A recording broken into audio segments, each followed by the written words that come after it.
Hey everybody, Busy Gamer Dad here. I wanted to show you guys this game, Loop Hero. This is one of those games that is really unique and really helpful for busy people to just have a sit-down session, relax, play the game, and then put it on a shelf and pick it up again at a later date. The developers, Four Quarters, and the publishers, Devolver Digital. So this game has been out for a little while now. I've played through it. And I really enjoy my time with it. I actually find myself going back to it.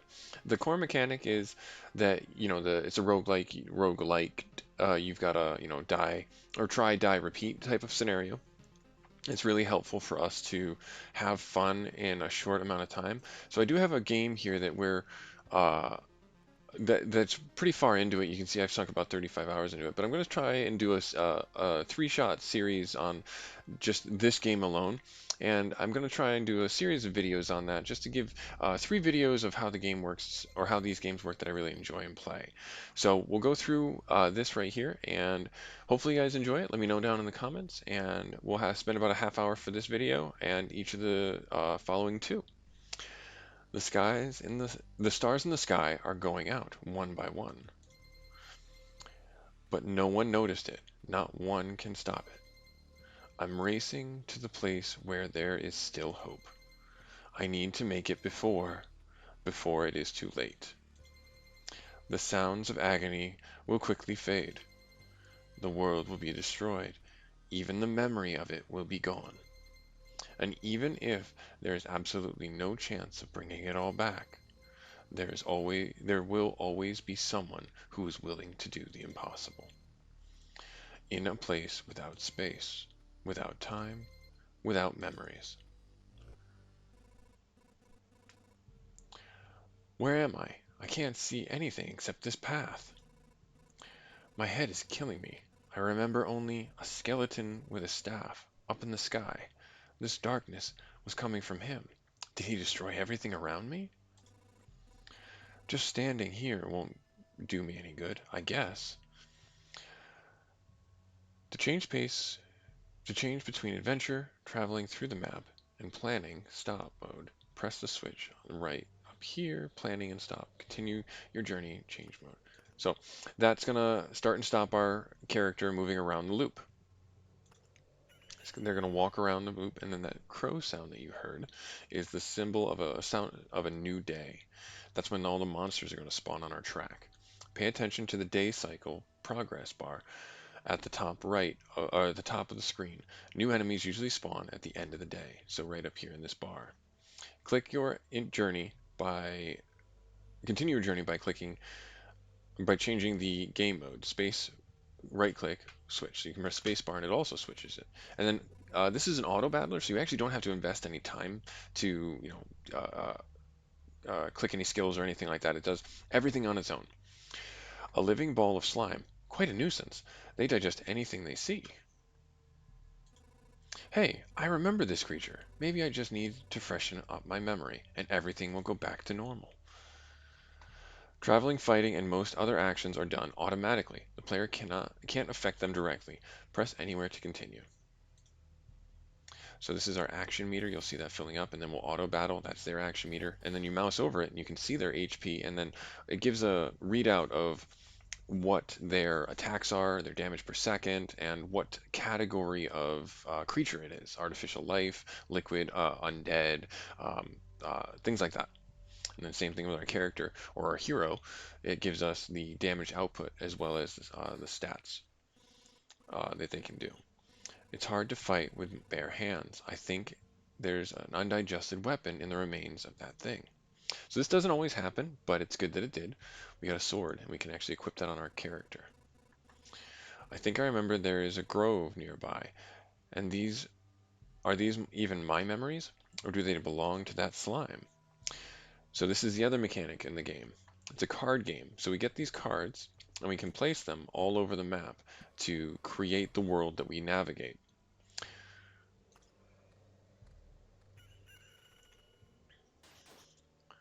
So there's an auto battle, and then we got a new spear. Oh, it's blue. That's awesome. A forest rat wolf. I was right. Some emotional stress, a few vivid images, and a bit of adrenaline, and I'll forget it all like a bad dream. I mean, I'll remember it all like a bad. Damn it. Good thing nobody heard that. So, as you probably already noticed, you can get new items, cards during battle. Some items have unique features, as do most of the cards. By hovering over an item or card, you can inspect its properties, equip a new weapon, and place your new cards on your map to continue. So we definitely want to put this on because it has a counter ability for every attack we can do. There's a 10% chance that we'll do another one. And I like this game because it gives a readout of all your stats over here in this orange, red, maroon panel. And then we have this new card. So this new card right here, in that same panel, will read out what benefits or detriments in some cases happens to our hero. In this case, the hero attack speed goes up by 1, so we definitely want to put that out there. And then the rocks give our hero plus 3 HP, and then for every adjacent rock or mountain, we get another 3 HP. So we're definitely going to want to put this in a location where we can put a lot of other rocks around it. So I'm going to put it in the bottom corner over here. Good, so there's a mountain over there and a forest over here. The world's almost back. The branches and stones in my backpack are sure sign of that. So we have our backpack up in the top corner. This is loot that we get throughout laying cards. Okay, so we can keep that open or we can shut it. I think it's time to get some rest. So right here is how we end our run or our campaign or our loop, essentially. And we can go to the campfire, which is the town building section of the game. I don't want to do that just yet. I want to stay out here a little bit more and get a little bit more um, resources, but that's essentially the retreat button. There's a risk reward mechanic in this game that if we die out on our loop, we will only get to keep a portion of our stuff in our backpack. But if we retreat, we get to keep it all. So keep that in mind for your games, and the risk reward mechanic is very real, and you have to weigh your pros and your cons. So you can stay or you can retreat by clicking the button down there. I'm going to click stay. I think it might actually make me retreat. I'm not certain. Yeah, it's actually going to make me retreat. So that's fine. We'll retreat, and then we'll do the town building mechanic here. It's cold and dark here. A small fire can solve both of these problems. So now we actually have the building mechanic for our game, and we can build a campfire, and coincidentally we have the material for it. It tells us to put it right in the middle here. And now we can actually go back out on an expedition. But you can see here there's a multitude of other buildings. This is the out of combat mechanics to the game, where you have to build your town up so that you can get new cards and new heroes even as well. So we're gonna go on an expedition, and then I do love the pixel art in this game. The hero right here fighting the character that we haven't even revealed yet. And then every time we come out here on a new expedition, the loop will be different. It will have changed. And the cards will have no permanence. So every new run, we have to lay the cards out all over again. This path, everything is wrong. But I remember, it looks like a completely different place. And it's empty again. Do my actions have any meaning? Like I have a choice. If I need to give up and cry to save the world, I am the worst savior of all. Let's do it. So we'll let the combat play out, but also the one thing you'll note is, I'll pause it right here after this, is all our equipment is gone. We don't retain it in between our runs. There are some checks and balances, I guess we'll call, or some permanence in the sense that you can get cards and updates or upgrades that allow you to start your run with certain items, but that comes later in the game as the quote unquote meta progression of it all. So we have a mountain and we have rocks. So these two play off of each other. So we definitely want to put those in a location where we can get those to play off of each other. And we'll do this right there. And then a spider cocoon. Spawn spider tile once a day. I'm going to put the spider cocoon near the camp just because I don't want to have to worry about fighting a spider or two spiders too early. Or too late in the run, I should say. And oh, we definitely want to put that on. You're going to be pausing your game often, and there's no problem with that because that gives you an opportunity to think. Now, heal at the start of each day. So that's kind of a big thing for us to do so that we can get our character recovered. I'll put this down in the bottom corner, and then we have that grove again. I'm going to put the grove right here. All right, and we'll keep on going.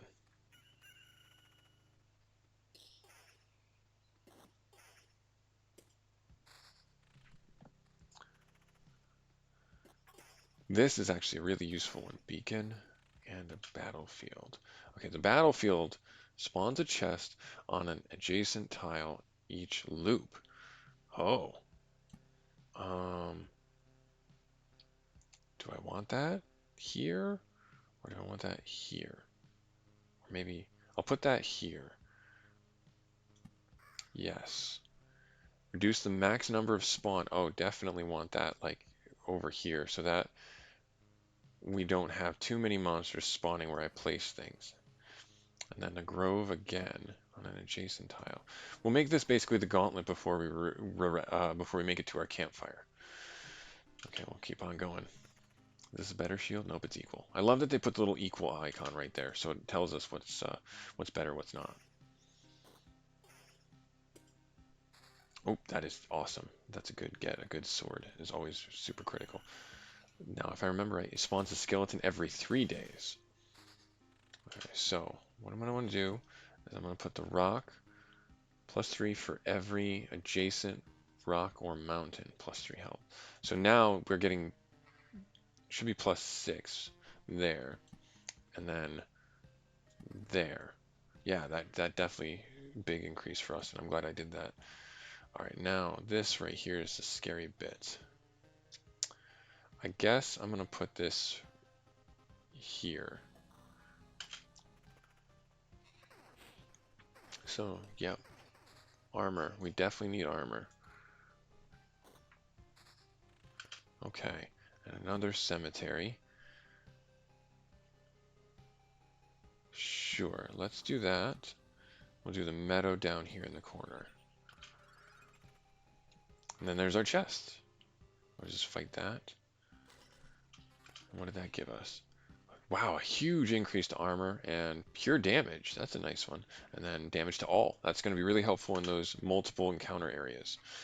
Multiple monsters attacking us type of thing. So I've sped up the game a little bit. You can actually change that up here in the corner to 4 speed, normal speed. I do 4 speed just because I want to make sure I get around as much as I can. Now, beacon. +4 movement, +40 movement speed, plus to all units. So that's good and bad. I remember right. So I want to put that where I think it would be the biggest benefit. And that right here is where it is. Going to be huge. So we'll put that right there. And we'll put this guy out here.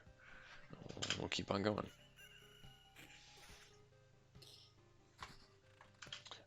Another light.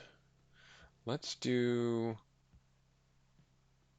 Where can I maximize it? Probably here. Yeah, let's do that right there.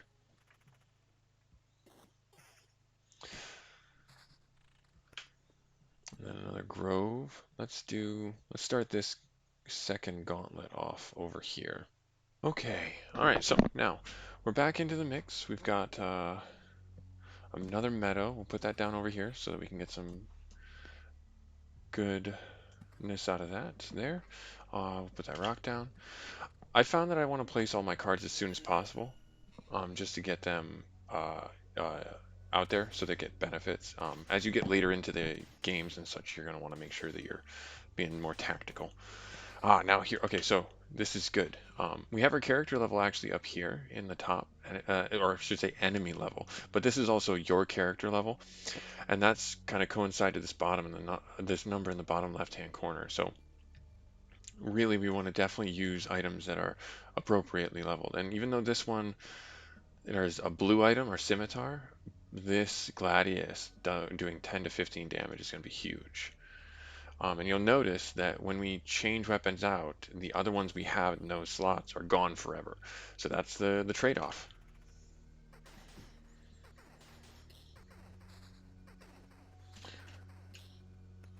All right, and now we got another beacon, just like this one. I think we're going to put that one here. That's probably the next best spot. Yeah, we'll put that one here. We'll put another meadow down, and then we'll put another rock down. Then we'll get our chest, and there's our skeleton that we gotta fight. Undead has a soul. Interesting. Okay, don't remember the mechanic for that. Ooh, level 4 ring, level 3 ring. That's gold.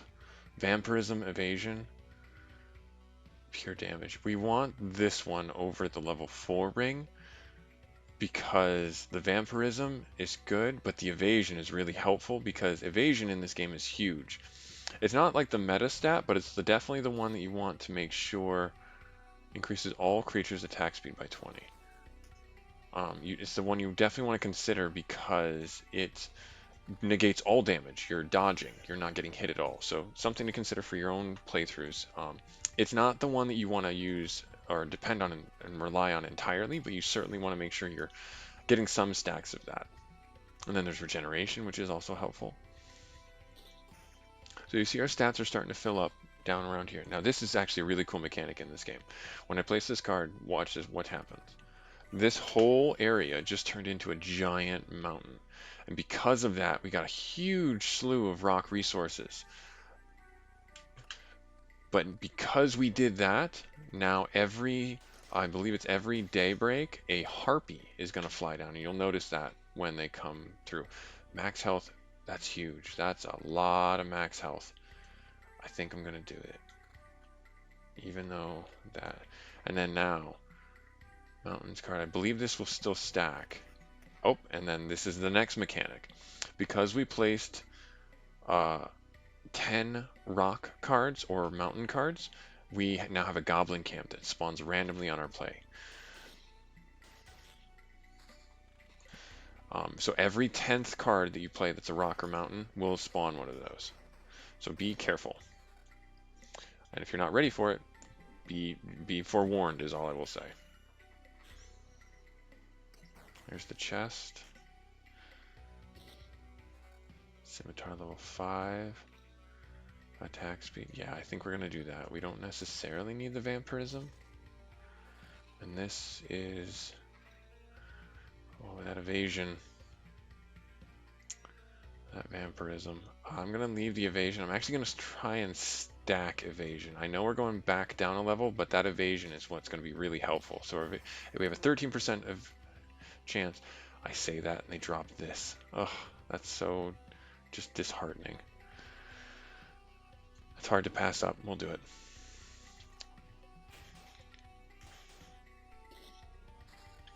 Okay. A ring with nothing but evasion. Level 4. I'm going to hold off on that just for a little while.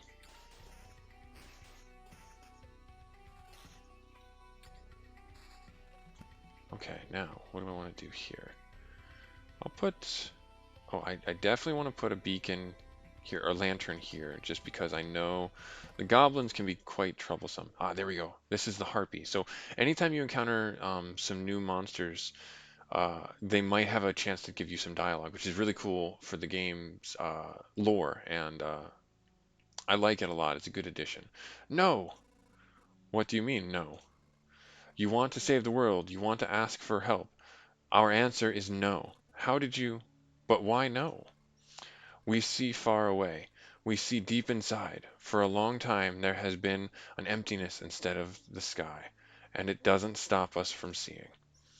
Your saving of the world is one-sided and naive. Each person sees their own way to save the world. That's why no one will ever join you.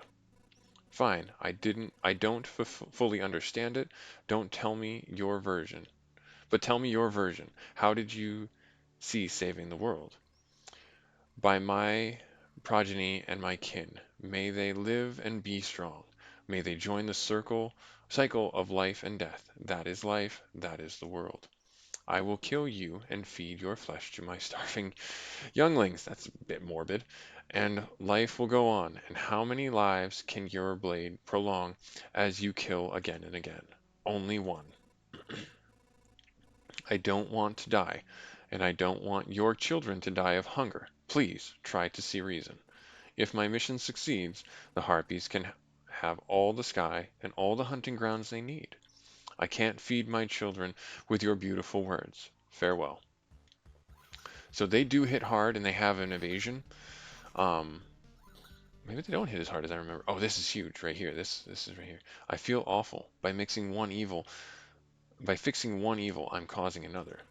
There's no home for harpies except in the highest mountains, but there's no food there.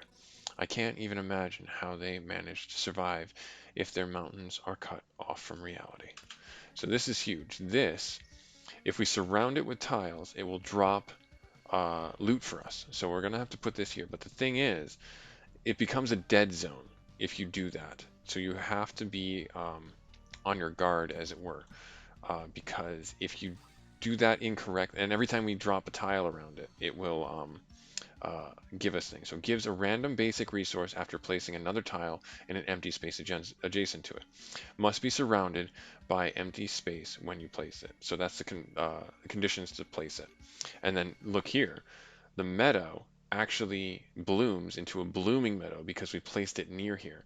The same thing with the mountains. If we place the mountains here, that will turn this into a blooming meadow. So they need to be adjacent to something that is not their original card. So that's the dynamic of this game and the forward and backwards that you need to play and consider when you're laying your cards out on the world map. For the beneficial cards as much as the unbeneficial cards. So what I'm going to do here is I'm going to start playing these. I'll play this here, and I'll play this here.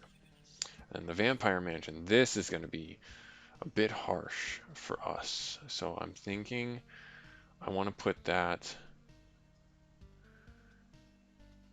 here. Yes. Goblin. So this is the first interaction with our goblins. Stop! Where did these goblins come from? I don't remember. Remembering you. We remembered ourselves. Now give us all your things. Sigh. You have no idea what's going on, right? Why don't you help me restore order in this world first? You can do everything you want when I'm done. Goblins must rob. No other order in the world. Fair enough. I guess you don't have any good objection. I guess I don't have any good objection to that. Oh wait, I do have one. How about we have at you?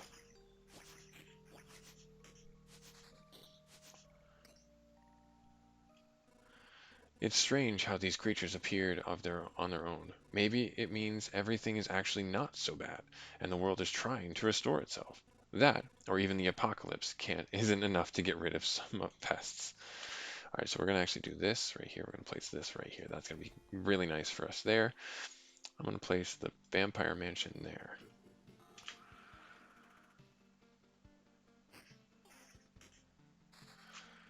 Not really too helpful. So you also can't place cards while you're in combat. So make sure you're pausing.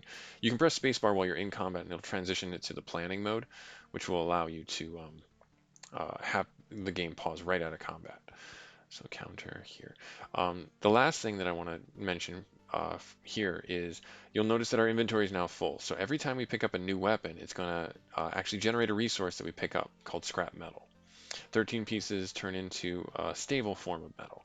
And each one of these pieces that is a sub piece has a threshold to get to before it reaches the stable version of itself. Stable metal, stable wood, stable rock, and those are the big reagents for building your camp up after a run. So what I'm going to do is put rock there, and then we'll put the spider. We'll put the spider here. Might as well. Then there's a harpy. Flies randomly to a location. Yep.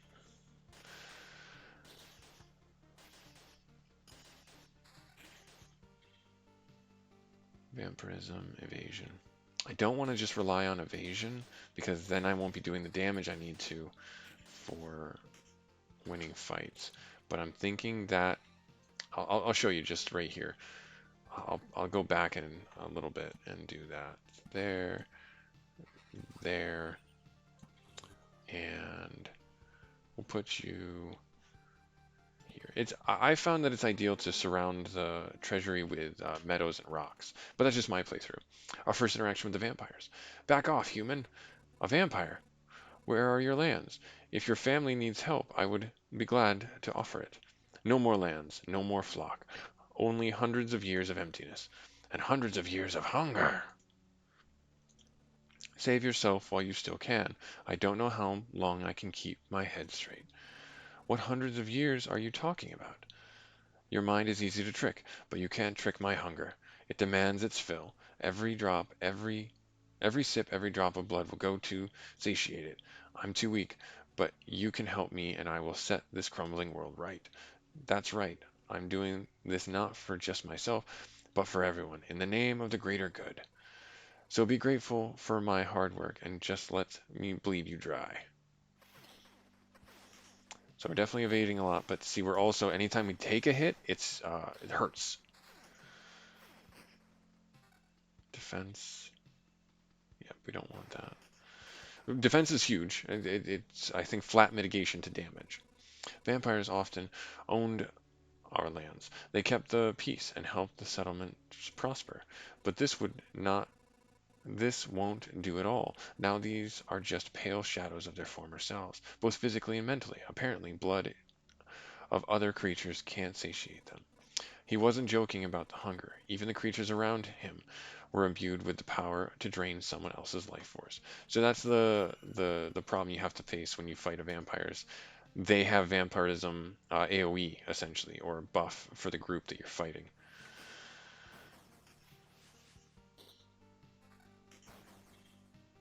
Vampirism attack speed.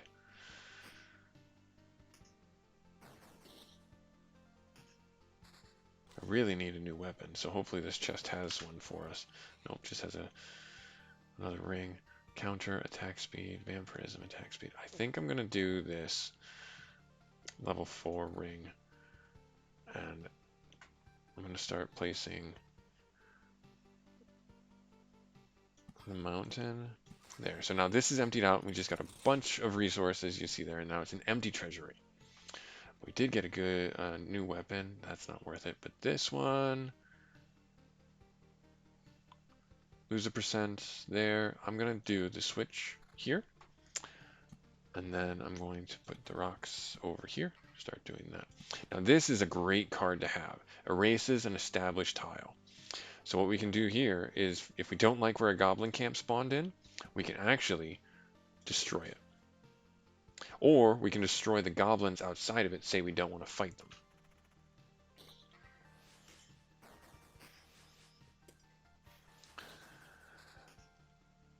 Got another Oblivion card. So this is the core mechanic of the game. This is the loop hero of the loop of the loop hero. We run this track, we place the cards, we build ourselves up as strong as we can, and then we actually end up fighting a boss. And I think that's what we're going to do the next episode. Because you'll see up here in the top corner, this is the mission complete bar, essentially, and the more cards we play, the more this fills up. And as this fills up, once we hit the end, that's when the boss spawns. And then we have one more loop. Doesn't matter where we were, if we spawned him right at the last tile over here, or if we spawned him just before we were about to reach our camp. That's when he spawns. So you have to be careful about when you actually spawn the boss, and you can control that by how many cards you play. So I hope you enjoyed this playthrough. Like I said, I'm going to do another 2 videos on this just to show a lot more information about the game and how much fun it can be. And it's a good sit down and play game and then put it on a shelf, because you can just end your run at a camp. Even if it's going really well, it's an opportunity to just say, okay, I had my fun. I have to go be a dad. I got to go to work. I got to go do things, be a responsible adult. So thanks very much for stopping by. Once again, this was Busy Gamer Dad. Like, comment, subscribe. Talk to you later. Bye.